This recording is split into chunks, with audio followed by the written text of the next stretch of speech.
연말까지 도와달라 국민의힘 혁신을 이끌고 있는 인유한 혁신위원장이 홍준표 대구시장을 찾아 손을 내밀었습니다. 홍준표 시장은 이 단어를 거듭 사용하며 쓴소리를 쏟아냈다고 하는데요. 어떤 단어였을까요? 시장님 반갑습니다.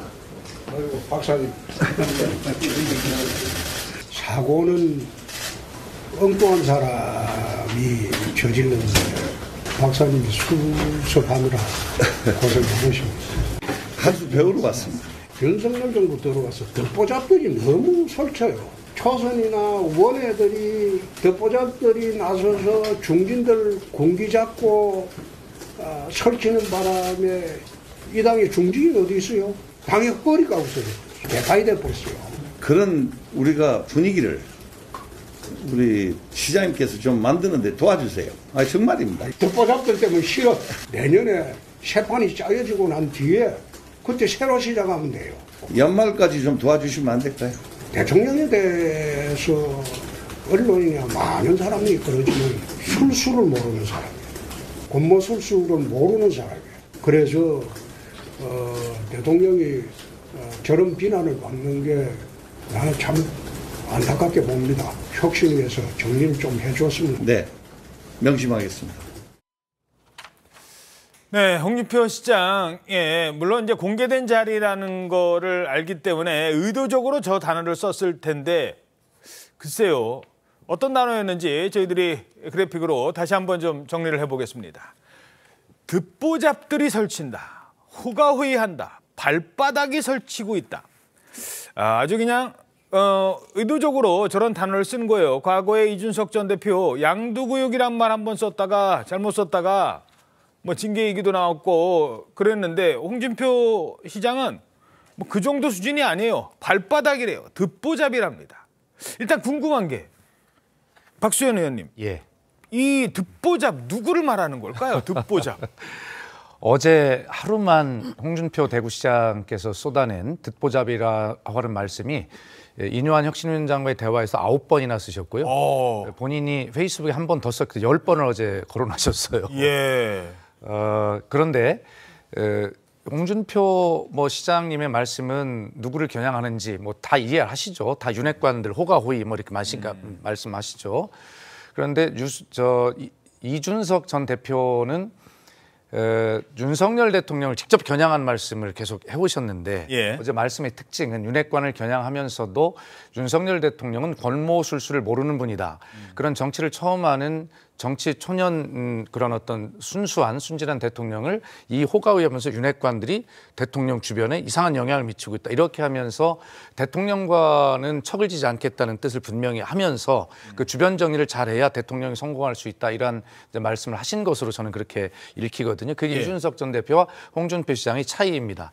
그래서 아마 그 홍준표 시장은 마음이 당신이 직접 출마할 선거도 아니고 자기는 시간이 있다 이렇게 하면서 편하게 이제 얘기를 하는데 어떤 대통령 주변에 윤핵관들을 겨냥해서 당의 질서가 없다 무너졌다 이렇게 하면서 이제 그분들을 겨냥한 것으로 보이고 다시 말씀드리지만 특징은 윤석열 대통령의 성공을 바라는 그런 마음은 또 여전히 표하면서 그런 것들은 차별화를 하고 있다 이렇게 평가를 할 수 있겠습니다. 예, 정미경 의원님은 어떻게 보세요? 이 듣보잡이라고 하는 거는 일단 옛날에 말이야 내가 원내대표 할 때 사실 지금 당 대표도 그렇고 장제원 의원, 권성동 의원 그때 막 다 초선이고 그랬었잖아요. 그때 같이 이제 초선 의원 하셨으니까 그때 홍준표 시장은 원내대표를 하셨을 때고 이러니까 듣보잡들이 말이야 혹시 그런 분들을 과거를 회상하면서 겨냥을 했을까요? 어떻게 보세요?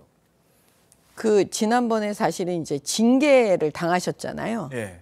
근데 이제 징계 당하실 때 아마 엄청나게 속이 상했었던 것 같아요.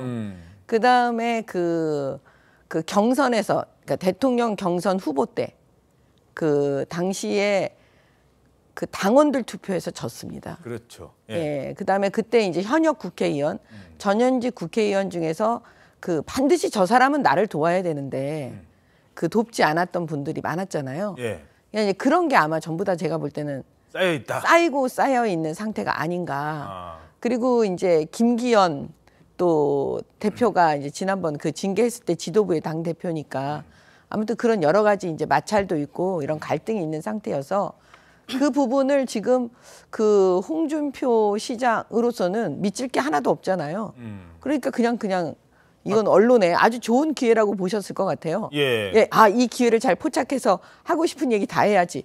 그러셨던 게 아닌지 하는 생각이 듭니다. 근데 짧게요. 예. 홍 시장이 징계를 받은 건 수혜태 골프 때문이잖아요. 본인이 이거는 뭐 어떤 징계 사유가 아닌데 내가 징계를 받았다 이렇게 생각하는 걸까요? 어떻게 보세요? 그런 생각이 있죠.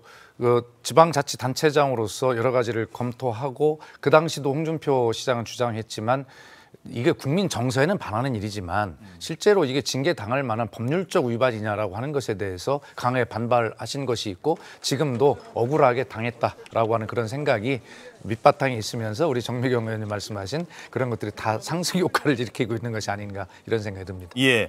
자, 그런데 인유한 위원장은 저런 얘기 할 줄 몰랐을까요? 유승민 전 의원 만날 때는 비공개했어요. 김종인 전 비대위원장 만날 때도 비공개했습니다. 근데 어제는 공개적으로 만남을 가졌어요.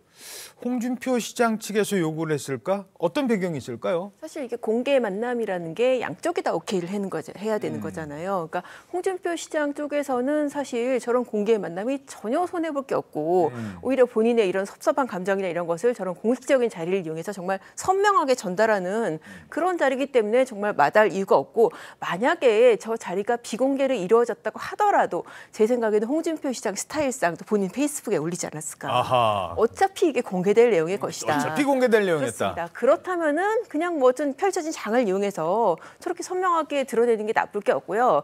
또 사실 인유한 위원장하고 제가 보기 때는 그러니까 기자 입장에서 봤을 때 합이 잘 맞는다는 생각이 드는 게 예, 그런 느낌이 있어요. 그렇죠. 기자들이 둘 다 봐도. 날선 언어로 부딪히면 이게 굉장히 좀 파열음이 나고 서로 손해거든요. 아하. 근데 지금 인유한 위원장 같은 경우에는 화법이 왜 상대방을 추워주면서 이렇게 본인 얘기를 전달하는 그런 스타일. 이를테면 스타 의원들 출마해야 된다. 이런 식의 화법이지 않습니까? 저 자리에서도 한 수 배우러 왔습니다. 예. 이렇게 봤을 때 뭐 기자 입장에서 봤을 때 그림이 정말 나쁘지 않고 오히려 좋고 정말 센 워딩들이 많이 나오고 그래서 서로가 서로 윈이 나는 그런 자리였기 때문에 뭐 공개로 이루어지지 않았을까 하는 생각이 듭니다. 그렇군요. 근데 잠시 말씀드리면 역시 홍준표라는 생각이 드는 게 그래요? 정치가 뭔지를 알고요. 언론을 어떻게 활용해야 되는지 아는 것 같아요. 예. 왜냐하면 분명히 인유한 위원장 입장에서는 비공개가 더 좋았을 거예요. 근데 이제 홍준표 시장 입장에서는 공개가 좋았을 거고요. 근데 이제 공개가 저렇게 된 걸로 보면은 공개해서 언론의 주목을 탁 받잖아요, 지금. 예. 역시 그냥 그 지점에서는 역시 홍준표 이런 생각이 듭니다. 예. 인유한 위원장도 아마 공개를 원했을 거라고 저는 생각을 합니다. 왜 그러냐면 인유한 위원장께서도 혁신위원장을 맡아서 결과가 어떻게 나올지 모르지만 열심히 노력하는 포용하려고 하는 그런 모습을 보이는 것이 본인에게도 도움이 되고 국민의힘의 이미지에도 도움이 된다고 아마 생각하셔서 두 분이 그런 생각이 아마 일치했을 것이다. 저는 그렇게 봅니다. 예.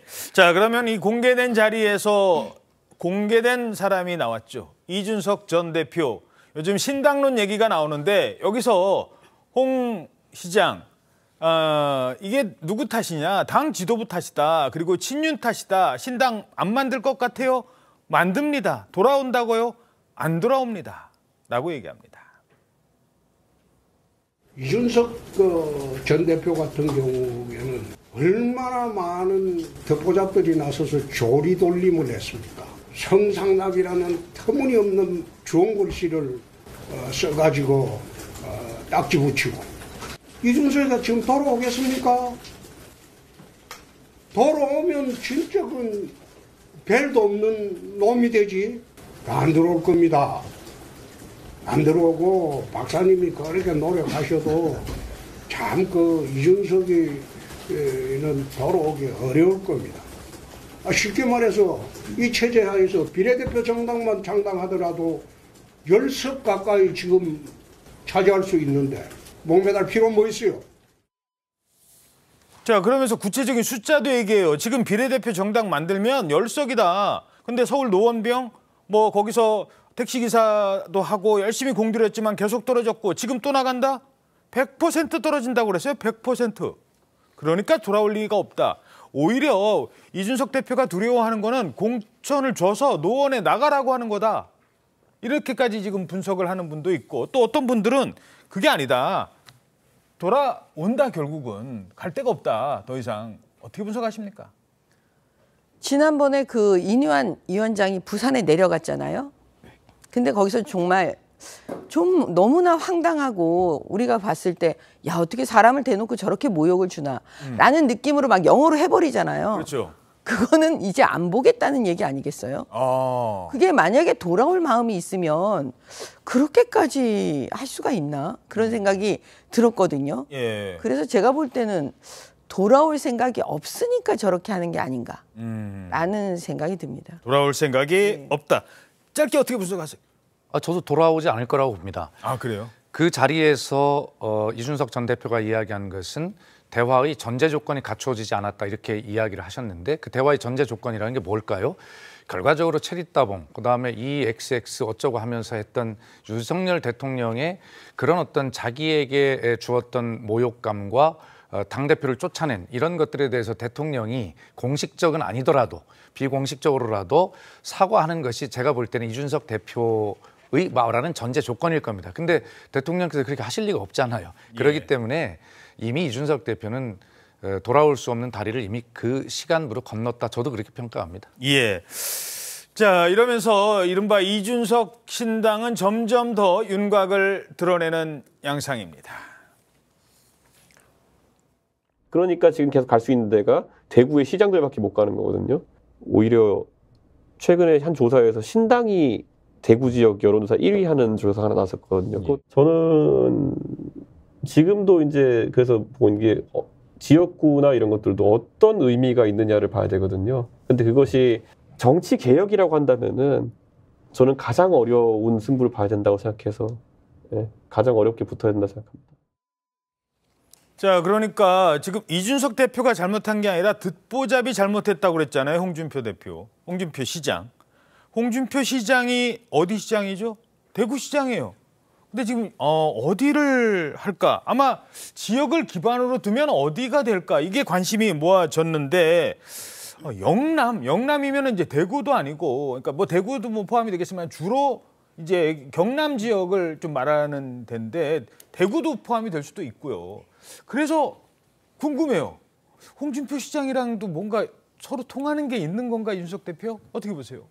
일단은 사실 지금 영남신당에 대해서 일단 본인이 공개적으로 얘기를 하고 있어요. 예. 그래서 뭐 이렇게 언론에서 전화를 하면은 뭐 전화 받아서 약간 뭐 단서를 두긴 합니다. 이준석 전 대표가 뭐 멤버들하고 친당 창당 멤버들하고 상의는 해봐야겠지만은 뭐 아마라도 지금 마음을 여는 데 있어서 영남이 그 지역이 영남이 되지 않을까. 그래서 본인 얘기는 그렇게 해요. 가장 어려운 역할을 하고 싶다라고 하면서 지금 영남 창당 이렇게 신당 얘기를 하고 있고, 이렇게 하면 당장 이제 국민의힘 쪽에서 나오는 게 이거 배신자 프레임에 걸릴 수밖에 없잖아요. 더군다나 이 텃밭인 지역을 갖다가 그쪽에 창당을 하겠다라고 하면은 그런 얘기가 나올 수밖에 없는데, 여기에 대해서 뭐 이준석 대표는 아마 나 구애받지 않는다. 그렇게 또 이제 기자들이 전화를 하면 그런 얘기를 한다고 합니다. 그러면서 뭐 영남에서 뜻이 있는 사람들을 많이 출마를 해달라라고 이제 그렇게 얘기를 하는데, 사실 뭐 이게 지금 국민의힘 입장에서 당장 배신자 프레임 얘기가 듣지 않아도 이렇게 나오는 상황이면은 이게 뭐 사전에 양해되고 뭐든 뭐 서로 뭐 합의를 얻어내고 이런 의제는 좀 아니라는 생각이 듭니다.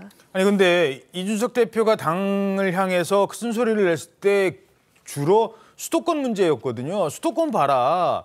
지금 다음 총선에 다 죽는다. 그래서 수도권을 중심으로 어찌됐든 정치를 할 거라고 생각을 했는데, 정작 신당은 영남에 대구를 기반으로 둔 정당, 어떻게 보십니까? 아니 근데 이제 여러 가지 정보들, 취재를 해보면 여러 가지 정보들이 있는데, 사실 맨 처음 정보는 뭐였냐면은 그 이준석 대표는 신당 바람만 일으키지 그걸 신당을 창당하지는 않을 거고 무소속으로 대구에 나갈 거다라는 얘기를 되게 많이 했어요. 예. 그리고 여러 가지 대구를 많이 갔었죠, 사실은. 예, 그런 상황 속에서 지금 최근에 갑자기 또 뭐 신당 만든다고 지금 막 이렇게 뭐 하고 있는데, 제가 볼 때는 그 결국은 여야가 합의해서 지금 현재 이 비례대표제 있지 않습니까? 연동형. 예. 연동형 비례대표제가 그대로 간다면, 그러니까 선거법을 개정하지 않고 그대로 간다면 아니 그 쉬운 비례정당을 만들겠죠. 그러니까 그 지점이 고민이 아닌가 그런 생각이 드는 거예요. 만약에 예. 이 비례정당을 바꿔버리면 그러면 할 수가 없잖아요. 그러면 그렇죠. 결국은 지역구 정당을 만들 수밖에 없는 거잖아요. 그럼 지역구 정당을 만들 때 과연 어디로 갈 거냐, 수도권이냐 뭐 대구냐 이렇게 하는데 본인 생각에 수도권보다 국민의힘에 더 타격을 주는 게 뭐냐, 대구 경북이 아니냐, 뭐 이렇게 해서 지금 그런 생각들을 하고 있는 것은 아닌지. 왜냐하면 지금 거의 논리적으로 앞뒤가 맞지가 않기 때문에요. 막 던지고 있는 것 같아요. 막 던지고 있다. 그 뭐 이른바 비례정당, 위성정당 문제는 잠시 뒤에 또 말씀을 드릴 시간이 있을 겁니다.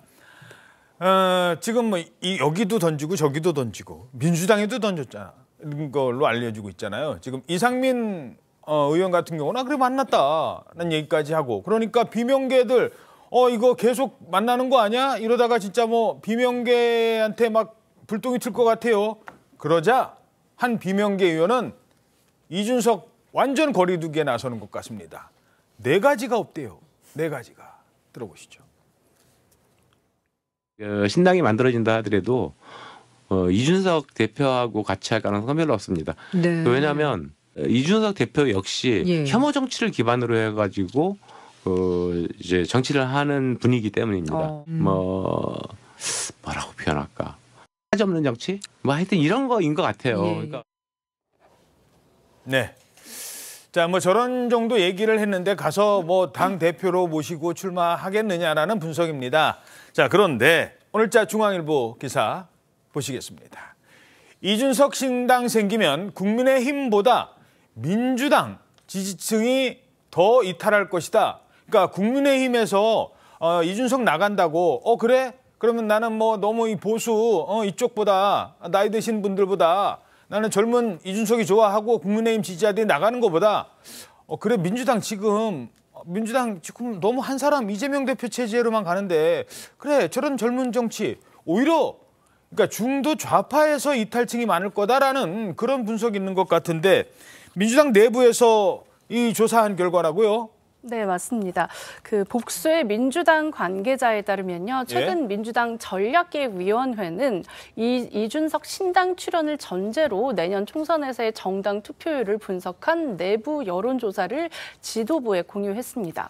민주당 관계자는 민주당 지지층을 크게 적극 지지층, 소극 지지층 등으로 분류를 했을 때 이 소극 지지층 가운데 이준석 신당으로 상당히 이탈하는 것으로 나타났다고 전했습니다. 소극 지지층. 네. 또 다른 관계자는요. 여야 양당 지지층 모두 수도권보다는 영호남권에서 신당으로 이탈률이 높은데 민주당이 국민의힘보다 더 많이 빠진다면서 특히 젊은 층에서 이탈이 많은 걸로 보인다고 전했습니다. 또 지난달 21일에서 22일 뉴스토마토가 여론조사 업체 미디어토마토에 의뢰를 해서 전국 성인 1,015명에게 실시한 여론조사를 보면요. 이준석, 유승민 신당 창당을 하면 국민의힘보다 민주당에서 이탈하는 비율이 높다는 결과도 나왔는데요.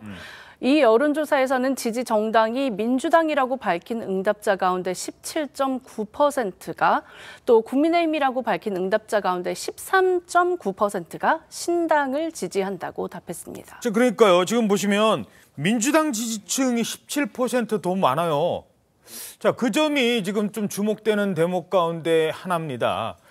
이준석 전 대표의 장점이라고 한다면 예상치 못하는 곳에서 갑자기 지지층이 푹 튀어나오는 거예요. 일반 국민들이 일반적인 정치 문법으로 생각했을 때는 지난번에 당대표 됐을 때 그랬거든요. 이준석 그 당시는 그냥 젊은 정치인 그리고 정치를 준비하는 뭐 평론가 수준이었는데 갑자기 전 최고위원 수준이었죠. 당대표로 출마하는데 이준석이 되겠어? 진짜 돼요. 이게 힘이거든요. TK 정당 만들면 되겠어? 진짜 될 수도 있다는 거예요. 민주당 사람 가겠어? 진짜 갈 수도 있다는 거. 요거는 어떻게 분석하십니까? 그러니까 결과적으로 기존 정치에 대한 국민의 어떤 그 불편함 이런 것들이 새로운 정치에 대한 바람으로 있는 그런 상황에서 이준석 대표 같은 어떤 청년 정치인이 새로운 깃발을 들고 나섰을 때 선택할 수 있는 기존 정치의 어떤 잘못이죠. 그러나 이것이 정말 지속 가능한 것이고 대한민국을 미래로 끌고 갈 훌륭한 깃발인지에 대해서는 유권자가 결과적으로 진지하게 판단을 할 텐데요. 저는 개인적으로 이런 생각을 가지고 있어요. 이준석 대표가 TK의 신당을 만들려고 하는 이유를 정말 이준석 대표 입장으로 제가 빙의를 해서 한번 생각을 해보면 예. 국민의힘이든 민주당이든 대한민국 정치 병폐 중 하나가 지역 정당입니다. 지역에 기반을 둔 그런 정당인데 이 지역 구도를 깨지 않고는 대한민국 정치가 발전할 수 없죠. 그렇기 때문에 서로 서진 동진 정책을 쓰는 것 아닙니까? 지금까지 지역 정당이 대한민국 정치에 어떤 기여한 바를 제가 다 부인하는 것은 아니지만 그러나 앞으로도 이것이 유효한 것이냐는 것에 대해서는 다 국민들 생각이 똑같을 겁니다. 이거 혁신돼야 된다. 그런 측면에서 새로운 정치를 내세우는 이준석 신당이 그래 이런 지역구도를 한번 깨보자라고 하는 그런 선의에서 전 출발했을 것이다 이렇게 보고요. 거기에 가야 조금 더 따뜻하겠지 그런 유치한 생각으로 이준석 대표가 정치를 하고 있다고는 생각하지 않고 결과적으로 이준석 대표가 신당을 만든다면 적어도 지역 정당의 구도를 흔들 수 있는 그러한 깃발을 흔들므로써 민주당에도 그런 변화를 이루어내고 대한민국 정치 변화에 기여하기를 저는 바라는 측면에서 아마 그런 쪽으로 저는 해석을 해보고 싶습니다. 근데 지역 기반 깨려고 했던 젊은 정치인의 노력 많이 봤어요. 그러니까 광주 열심히 찾아가고 5.18 영령들한테 계속 사죄하고 찾아가고 그다음에 천하람 위원장은 지금 춘천에 가 있고 지역 기반을 깨려면 총선도 과감하게 호남을 가든가 해야 되는데 결국 내가 당선돼야 될 때는 영남. 이거는 영남 지지층 입장에서 봐서는 결국 뭐야 우리 거 뺏어가려고 지금까지 이랬던 거야 라는 생각할 수밖에 없어요. 그러니까 그것이 더 위험한 선택이죠. 이준석 전 대표로 봐서는. 그러나 그런 위험한 선택이라고 하는 것이 사실은 더 진정성이 있는 것이거든요. 예. 호남의 이준석 대표가 신당을 창당 호남으로 간다 하면은 바람은 일으킬 수 있을 것입니다. 그러나 어떤 현실과 이상 사이에 적정한 부분에서 선택이라고 하는 것을 이준석 대표도 해야 되지 않겠습니까? 그런 측면에서 보면 저는 호남을 선택하지 않았다 하더라도 TK를 선택한 이준석의 도전은 어떤 의미에서든지 다 의미가 있다 그렇게 해석을 하고 싶습니다. 예, 알겠습니다. 자, 다음은 인요한 혁신위원장입니다. 인요한 혁신위원장이 홍준표 시장에 이어서 오후에는 이재명 대표와 같은 행사에 갔대요. 서로 마주쳤겠죠. 이 자리에서 민주당을 향해 거침없는 발언을 했습니다. 1994년에 정계를 떠난 김대중 선생님을 제가 처음으로 앉아서 독대를 했어요. 그 자리에서 저는 한이 꽉 차 있었습니다. 왜냐하면 광주에서 통역하고 저도 빨간 색깔이 들었고 그 한을 아직 풀지 못했는데 만나자마자 제가 왜 선생님 보복 안 합니까? 걸쭉한 말씀으로 인 원장 보복이라는 것은 못 쓴 것이야. 이재명 대표님 이제 정쟁 좀 그만합시다. 그만하고 나라를 위해서 우리 같이 살자고요.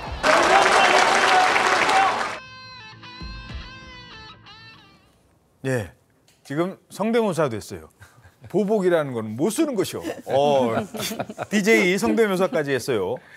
자, 정쟁을 그만하자는 건데 저게 어쩌면 인요한 위원장의 장점일 것 같아요. 지금까지 야당에 대해서 야당이 정말 아픈 부분을 콕콕 찌르면서 이른바 이재명 대표 사법 리스크 이런 얘기 안 하잖아요.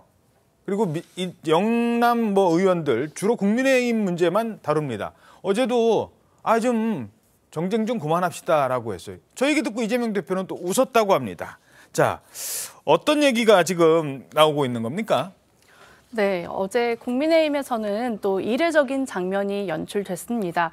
이날 오후 김기현 국민의힘 당대표가 방문한 서울 강남구의 한 현장에서는 기자들이 거의 나타나지 않았는데요. 반면에 인요한 국민의힘 혁신위원장이 가는 곳마다 기자들 수십 명이 자리를 지켰다고 합니다. 당대표 안 따라다니고 지금 인요한 위원장 따라다녀요? 네, 그렇습니다. 인 위원장이 오전에는 이제 대구 경북대학을 또 오후에는 서울 영등포구를 방문을 했는데 모두 인 위원장이 어떤 말을 할까? 인 위원장 입만 주목하느라고 이제 기자들이 계속 자리를 지킨 거죠. 네, 그렇죠. 기자들이 따라다니는 사람이 그 당시의 정치적 실체예요, 사실. 그렇죠. 스포트라이트를 가장 많이 받고 그래서 어쨌든 이 혁신기구 수장이 여당 대표보다 더 많은 관심을 받은 게 이례적이라는 말이 나올 정도인데요. 정치권에서는 이렇게 동해 번쩍 서해 번쩍하면서 광폭 행보를 벌이고 있는 인 위원장을 두고 사실상 당대표 대행 역할을 훌륭하게 수행하고 있는 장면이다. 이런 평가도 나왔고요. 예. 또 엄경영 시대정신연구소장은 당대표 역할을 인 위원장이 하면서 김기현 대표는 행정 사무 처리를 전담하는 형태로 역할 분담이 이루어지고 사무처리? 있다. 이렇게 분석을 했습니다. 야, 이거 김기현 대표 이 방송 듣고 있으면 뭔 소리야 했을 텐데 인유한 위원장이 사실상 당대표고 사무처리를 지금 김기현 대표가 하고 있다는 얘기까지 나오고 있어요. 왜냐? 인유한 위원장이 지금 이른바 칼자루를 쥐고 있잖아요.